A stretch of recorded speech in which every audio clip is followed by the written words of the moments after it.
राहुल है। आज हम बात करने वाले हैं PT 365 के बारे में।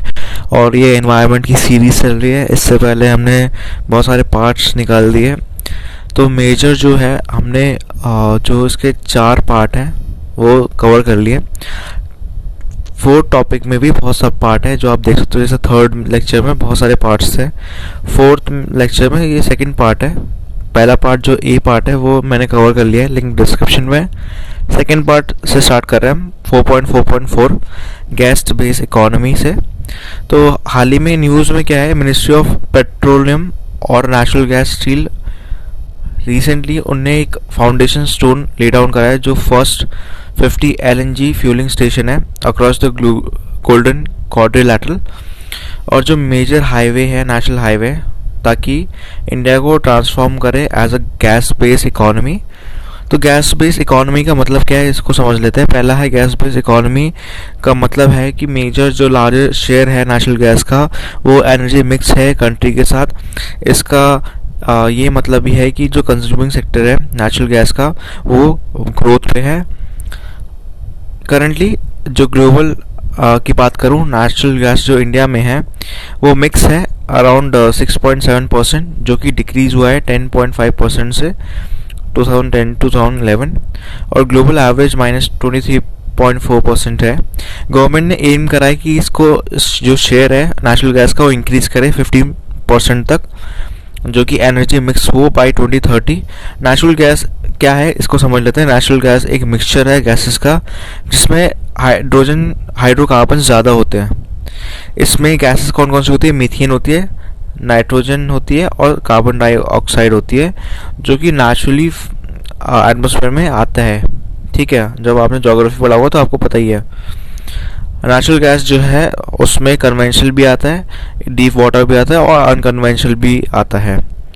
नेचुरल गैस में LPG आता है, CNG आता है, LNG आता है और बायोगैस, बड़ी सारी चीज़ें आती है। शिल गैस जो हमने डिस्कस कर रखे हैं। कौन कौन से मेजर्स हैं जो गवर्नमेंट ने लिए हैं वो भी बहुत ही इम्पोर्टेंट है। सबसे पहला है इंडियन गैस एक्सचेंज। ये इंडिया का first automated natural gas trading platform है जो प्रमोट करता है और सस्टेन करता है एफिशिएंट रोबस्ट गैस मार्केट, और ये इंक्रीज करता है गैस की ट्रेडिंग कंट्री में। IGX सेटअप हुआ था इंडियन फॉरेन एक्सचेंज के द्वारा। ये अलाउ करता है लोकल मार्केट जो प्राइस डिस्कवरी हो, यहाँ पे डिमांड सप्लाई मैचिंग होता है ट्रांसपेरेंट वे में। बाय और सेलर्स जो है वो ट्रेड करते हैं स्पॉट और फॉरवर्ड कॉन्ट्रैक्ट पे जो डेजिग्नेटेड फिजिकल हब्स पे होते हैं। एक्सपेंशन जो होता है सिटी गैस डिस्ट्रीब्यूशन नेटवर्क का वो भी इम्पोर्टेंट है। यहाँ पे गवर्नमेंट के सपोर्ट के साथ ही कैपिटल ग्रांट्स जो है प्रधानमंत्री ऊर्जा Ganga and Indradhanush north eastern gas grid project जो है वो एक्सपैंड कर रहे हैं नई मार्केट्स जो ईस्टर्न और नॉर्थ ईस्टर्न पार्ट में आते हैं कंट्री के।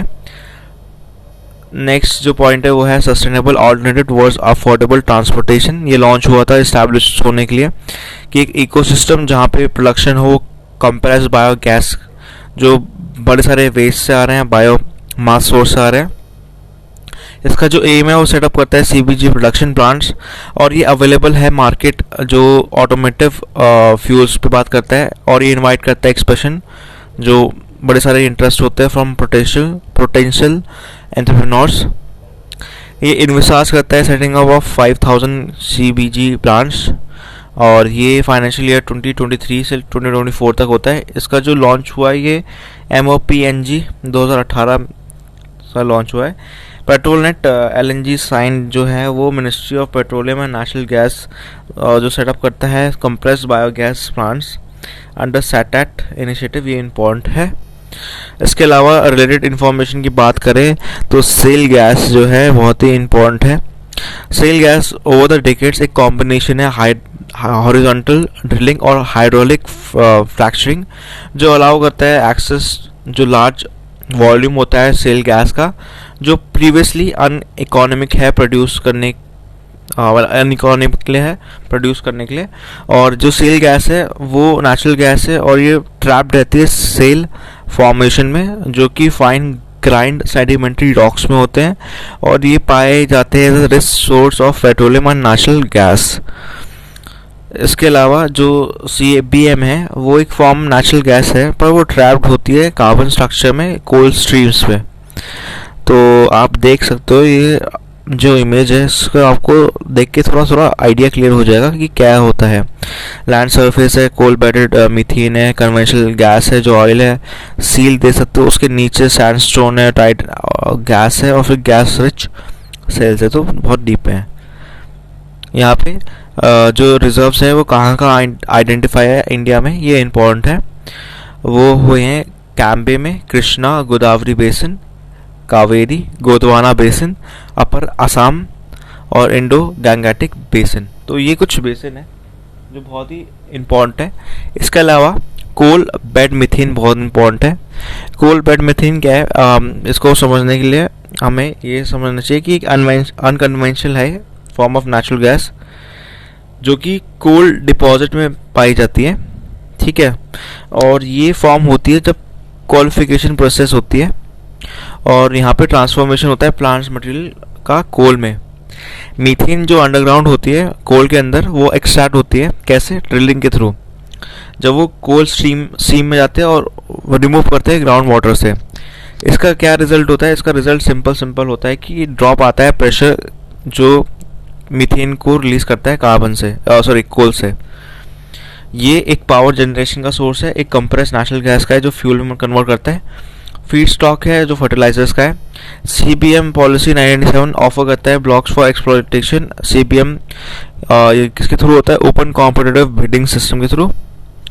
रिजर्व्स क्या है इंडिया में, गोदवाना सेडिमेंट्स है ईस्टर्न इंडिया में जो होस्ट करता है इसका बल्क इंडिया का कोल रिजर्व जो करंट CBM प्रोड्यूसिंग ब्लॉक्स है। अदर CBM प्रोजेक्ट्स कौन कौन से, रानीगंज कोल फील्ड है जो वेस्ट बंगाल में है। दूसरा है आपका झरिया कोल फील्ड जो झारखंड में है, और ईस्टर्न वेस्ट पोरखारा कोल फील्ड्स है जो कि बहुत ही ज़्यादा इम्पोर्टेंट है जानने के लिए। इसके अलावा मीथेन हाइड्रेट्स क्या है, ये एक स्टडी है अघारा रिसर्च इंस्टीट्यूट पुणे का जो दिखाता है massive methane hydrate deposit biogenic origin जो कृष्णा गोदावरी बेसिन में होता है, और ये कोस्ट के नियर है जो अंडमान और महानदी के कोस्ट के पास है। इसके अलावा मीथेन हाइड्रेट जो है एक फॉर्मेशन होता है व्हेन जो हाइड्रोजन बॉन्डेड वाटर है और मीथेन गैस है वो कॉन्ट्रैक्ट होती है हाई प्रेशर पे और लो प्रेशर में ओशन के केस में बात कर रही है। एस्टिमेशन जो है वो है 1 क्यूबिक मीटर जो मीथेन का है उसमें 160 to 180 क्यूबिक मीटर मीथेन रहता है। एस्टिमेशन ये भी है कि मीथेन जो प्रेजेंट रहता है मीथेन हाइड्रेट्स में केजी बेसिन में वो ट्वाइस है as a fossil fuel reserve जो कि वर्ल्ड वाइड अवेलेबल है। अच्छा, यहाँ पे आप ये समझना इम्पोर्टेंट है कि गवर्नमेंट ने आत्मनिर्भर भारत के अंडर अलाउ करा है कोल इंडिया लिमिटेड को कि वो ऑक्शन कर सकते हैं CBM एक्सट्रैक्टेड राइट्स को, तो इसीलिए न्यूज़ बन जाती है इम्पोर्टेंट, ठीक है। और central mine planning design institute जो है वो इसकी इम्प्लीमेंटिंग एजेंसी है। ये बात आपको ध्यान रखनी पड़ेगी क्योंकि प्रीलिम्स से पूछा जा सकता है ये, ठीक है, कि कौन सी इसकी इम्प्लीमेंटिंग एजेंसी है। इसके अलावा कोल गैसिफिकेशन की हम बात कर रहे हैं तो कोल गैसिफिकेशन में इंडिया ने टारगेट कराई कि 100 MT कोल गैसिफिकेशन होगी 2030 तक। कोल गैसिफिकेशन का मतलब ये है कि जो एक प्रोसेस होता है जहाँ पे केमिकली ट्रांसफॉर्म करते हैं फॉसिल फ्यूल को सिंथेटिक नेचुरल गैस में, रादर देन उसको बर्न नहीं करते बट उसको ट्रांसफॉर्म करते हैं, ठीक है, SNG में। SNG जो प्रोड्यूस होता है वो ऐसा एक प्रोसेस होता है जिसमें मिक्स ऑफ हाइड्रोजन होता है H2, कार्बन मोनोऑक्साइड होता है CO और कार्बन डाइऑक्साइड CO2 होता है। सनगैस जो है वो प्रोड्यूस होती है एक wide variety of fertiliser, fuels और सॉल्वेंट सिंथेटिक मटेरियल। बेनिफिट क्या है, ये बूस्ट अप करेगा production of energy, fuel, urea और फर्टिलाइजर जो प्रोडक्शन करेंगे केमिकल्स का, और ट्रांसपोर्ट करेंगे गैस चीपर जो कि होगा रादर देन ट्रांसपोर्टिंग कोल, और आपका रिड्यूस करेगी एनर्जी इंपोर्ट्स। इश्यूज़ क्या है यहाँ पे इम्पोर्टेंट है कि कोल गैसिफिकेशन एक्चुअली प्रोड्यूस करता है CO2 जो ट्रेडिशनल कोल प्लांट्स से हो ज़्यादा, ठीक है। High level of in organic impurities होती है जो इंडियन कोल का होता है, ठीक है। हाइब्रिड रिन्यूएबल एनर्जी की बात करें तो ministry of new and renewable energy ने रिसेंटली प्रपोज करा एक स्कीम जिसका नाम है development of wind parks, wind solar hybrid park. तो साइट्स जो हैं वो तमिलनाडु, आंध्र प्रदेश, कर्नाटका, तेलंगाना, गुजरात, राजस्थान, मध्य प्रदेश। कैपेसिटी जो हर पार्क की है वो 500 मेगावाट की होगी और उससे ज़्यादा होगी, बट 50 मेगावाट से कम नहीं होगी, ठीक है। सेंटर फाइनेंशियल असिस्टेंट देगा डेवलपमेंट ऑफ पार्क का, ठीक है। इसके अलावा स्टेट गवर्नमेंट सेलेक्ट करेगी डेवलपर और फैसिलिटेट करेगी पार्क डेवलपर्स को जो एक्विजिशन पे आते हैं। लीज होल्ड होगा आइडेंटिफाइड साइट का जो ऑब्टेन करते हैं statutory clearance. Wind energy park जो है प्रोवाइड करेगा प्लग एंड प्ले सोल्यूशन जिसमें availability of land, transmission, necessary infrastructure, necessary approval होगा इन्वेस्टर्स का जो इंस्टॉल करेंगे विंड सोलर पावर प्रोजेक्ट्स। इसके अलावा जैसलमेर विंड पार्क है राजस्थान में जिसने इंस्टॉल करा है 1064 मेगावाट की कैपेसिटी जो कि इंडिया में लार्जेस्ट विंड पार्क है, तो ये बड़ी अच्छी न्यूज़ है। इसके अलावा MNRE ने इशू करा एक tariff based competitive bidding guidelines जो कि पावर करता है procurement for grid connected solar wind hybrid projects. Recently government ने क्लियर करा है allotment of mega renewable energy hybrid park Kutch में जिसकी कैपेसिटी 41,500 मेगावाट्स की है और ये वर्ल्ड का लार्जेस्ट रिन्यूएबल पार्क होगा। हाइब्रिड रिन्यूएबल एनर्जी क्या है? ये बेसिकली कंप्राइज करती है 2 या उससे ज़्यादा रिन्यूएबल एनर्जी सोर्सेज जो कि कंबाइन करेंगे और एफिशिएंट सिस्टम प्रोवाइड करेंगे जिसमें अप्रोप्रिएट एनर्जी आएगी, कन्वर्जन टेक्नोलॉजी आएगी, कनेक्ट करेंगे तो एक दूसरे को और फीड पावर करेंगे लोकल लोड को या ग्रिड को। रिन्यूएबल एनर्जी हाइब्रिड सोल्यूशन है reliable, affordable, dispatchable integration of renewable energy जो कि कॉम्बिनेशन होता है integration of renewable energy generation sources एक दूसरे से और विंड और सोलर का होगा। इसमें different type of hybrid renewable system है जैसे बायोमास विंड फ्यूल हो गया, फोटोवोल्टिक हो गया, हाइड्रो विंड हो गया, फोटोवोल्टिक बायोमास हो गया।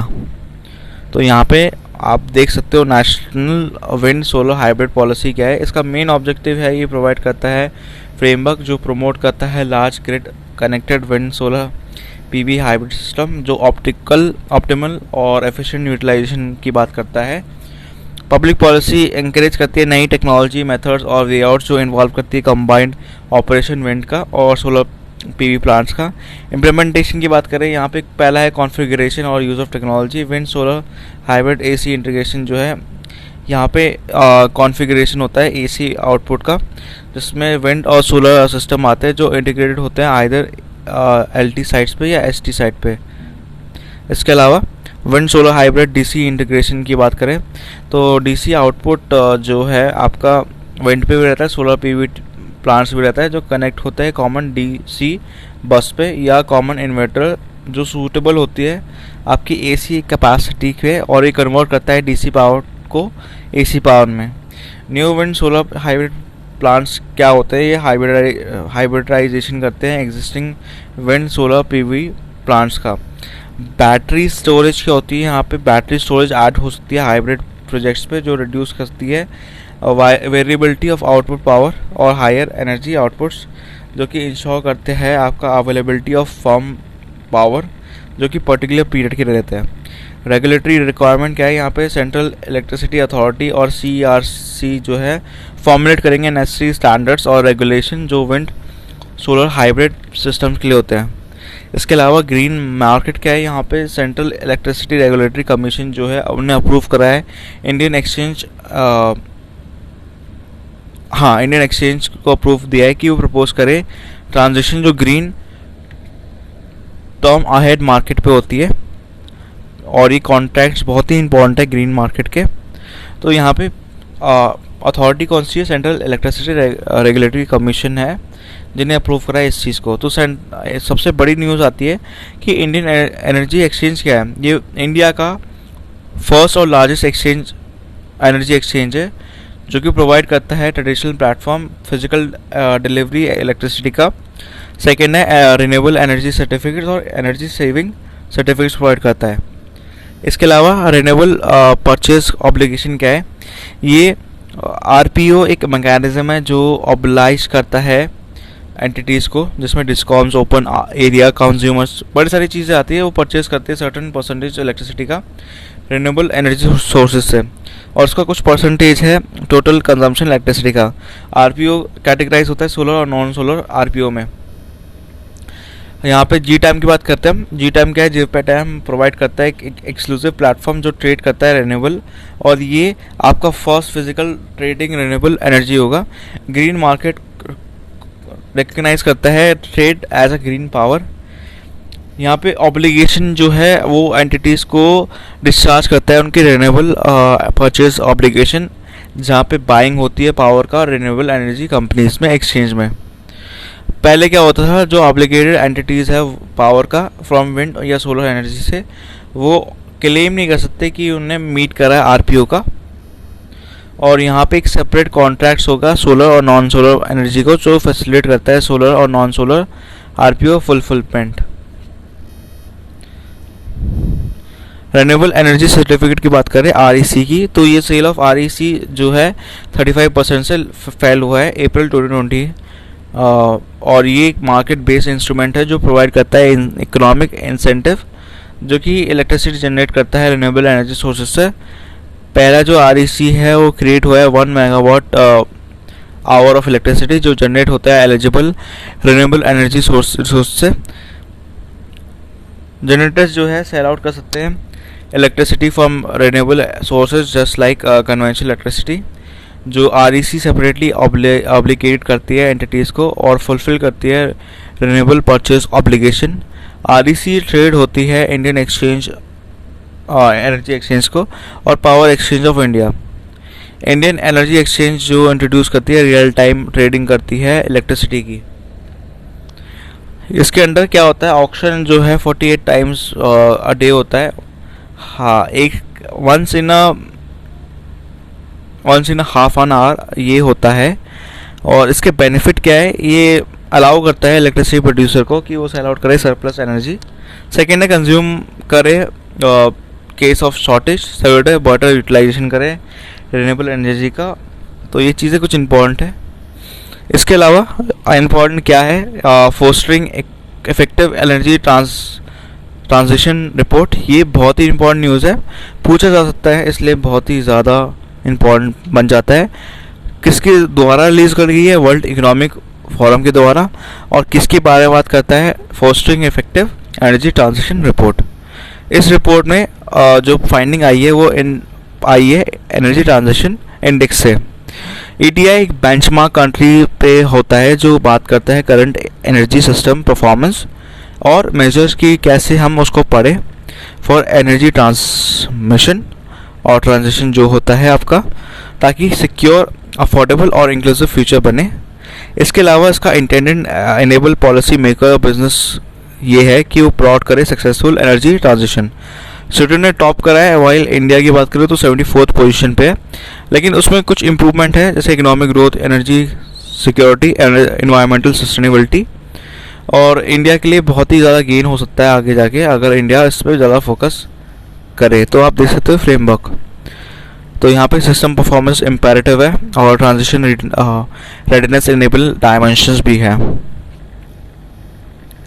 इसके अलावा इलेक्ट्रिक व्हीकल्स क्या है, इलेक्ट्रिक व्हीकल्स ने प्लान करा है कि वो सेटअप करे एटलीस्ट एक इलेक्ट्रिक व्हीकल जिसमें चार्जिंग हो, जैसे चार्जिंग हो काइसोक। ये अराउंड 69,000 पेट्रोल पंप होंगे अक्रॉस द कंट्री, और ये इंडाइस करेंगे पीपल को कि वो इलेक्ट्रिक मोबिलिटी ले। तो बड़े सारे स्टेप्स क्या लिए गए अभी तक सेंट्रल या स्टेट गवर्नमेंट के द्वारा ताकि वो प्रमोट करें इलेक्ट्रिक व्हीकल्स को। पहला है रिडक्शन इन जीएसटी 5% से रिड्यूस करें। सेकेंड है अलाउ करता है डील लिंकिंग बैटरी कॉस्ट जो 2 to 3 व्हीलर्स की होती है फ्रॉम व्हीकल कॉस्ट, और ये अकाउंट करता है 30% ऑफ द कॉस्ट। लॉन्च कैसे होता है, launch of fame India scheme. ये बहुत ही इंपॉर्टेंट स्कीम है। फेम का फुल फॉर्म हमने पहले भी देख रखा है, वीडियोस की पूरी प्लेलिस्ट आप देख सकते हो। उसमें फेम डिस्क्रिप्शन पे आप देख लो ना, हमने अच्छे से डिस्कस करा है पहली वीडियोस में।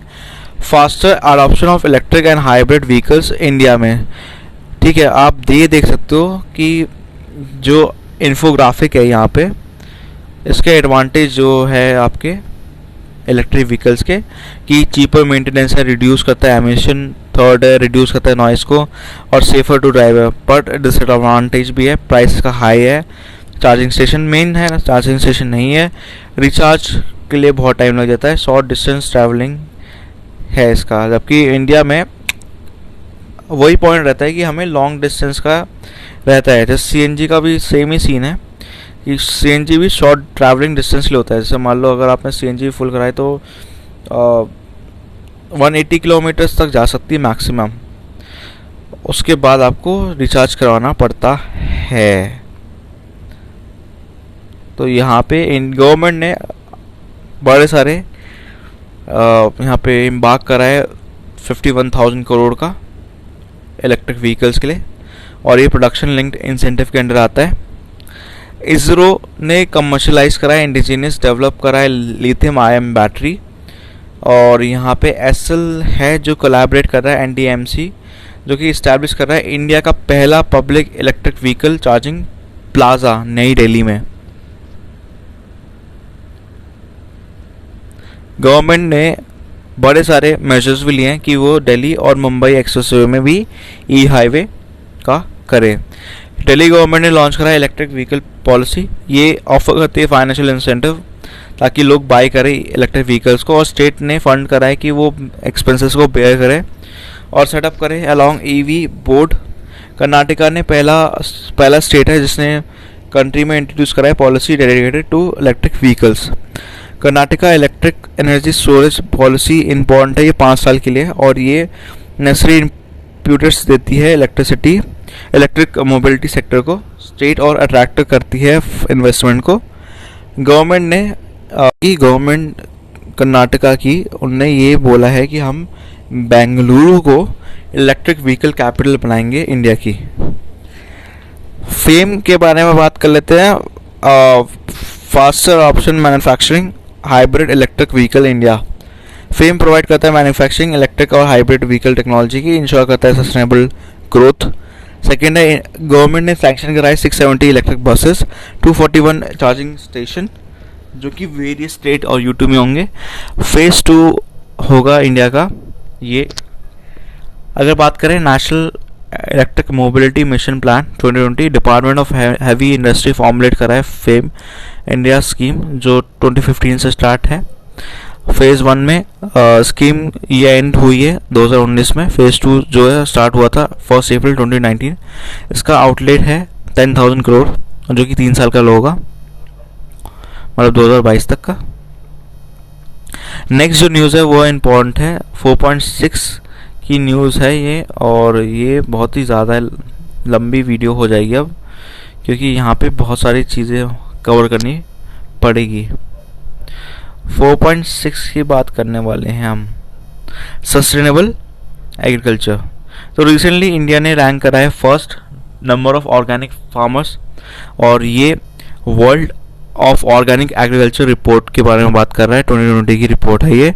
स्टेट ऑफ ऑर्गेनिक फार्मिंग क्या है इंडिया में, इंडिया ने होम दिया है 30% total organic production India world में, और रैंक है 9th in terms of area under organic farming. 2.59% जो है टोटल ऑर्गेनिक कल्टीवेशन होता है, जिसका एरिया होता है 57.8 million hectares. Major organic exports जो इंडिया से जाते हैं वो है sesame, flax seeds, soybean, tea, medicinal plants. और सिक्किम पहला ऐसा स्टेट है जो फर्स्ट ऑर्गेनिक स्टेट है वर्ल्ड में। तो ये बहुत ही कमेंडेबल वाली चीज़ है, इंडिया के लिए अच्छी बात है ये। ऑर्गेनिक फार्मिंग एक प्रोडक्शन सिस्टम होता है जो अवॉइड करता है किसी भी तरह का सस्टेनेबल या कोई भी तरह का फर्टिलाइज़र केमिकल्स ना यूज़ करे, रिलाई करता है क्रॉप रोटेशन में और क्रॉप रेजिड्यू में, एनिमल मैन्योर्स में, लेग्यूम्स में, ग्रीन मैन्योर्स और बायो फर्टिलाइजर्स पे। एडवांटेज डिसएडवांटेज बहुत ही अच्छे से आपको टेबल पे दिख रहा होगा। सॉइल इरोजन से एडवांटेज है, सॉइल इरोजन को नहीं रिड्यूस करता। सेकंड है डिक्रीज करता है नाइट्रेट जो लीच करती है ग्राउंड वाटर या सरफेस वाटर पे। थर्ड है मेंटेन करता है level of organic matter. Fourth है सॉइल फर्टिलिटी को बढ़ाता है। Higher shelf life. लास्ट है डिसएडवांटेज भी है इसके, प्रोडक्शन डिक्लाइन हो जाता है, इंक्रीज होता है पेस्ट अटैक का। थर्ड है इनपुट बढ़ जाता है, लिमिटेड मार्केट रहती है और लेबर इंटेंसिव रहता है ये बहुत। ठीक है, लेबर कम लगती है इवेंचुअली। तो इनिशिएटिव क्या है अडॉप्टिंग ऑर्गेनिक फार्मिंग का? पहला है जो गवर्नमेंट ने लिए परंपरागत कृषि विकास योजना जो आता है national mission of sustainable agriculture. ये एम करता है development of sustainable model for organic farming का। Mission organic value chain development जो नॉर्थ ईस्ट रीजन का है। ये ऑर्गेनिक ई कॉमर्स प्लेटफॉर्म है जय विखाटे की, जो डायरेक्टली लिंक करता है फार्मर्स को रिटेल और जो बल्क फार्मर्स होते हैं बल्क बायर्स को। तो इसी के साथ ये वीडियो मैं ख़त्म कर रहा हूँ। अगर आपको मेरे एफर्ट्स अच्छे लगे हो तो लाइक शेयर सब्सक्राइब करना ना भूलें चैनल को। हम नेक्स्ट पार्ट में इसको कवर कर देंगे ख़त्म। ठीक है, तब तक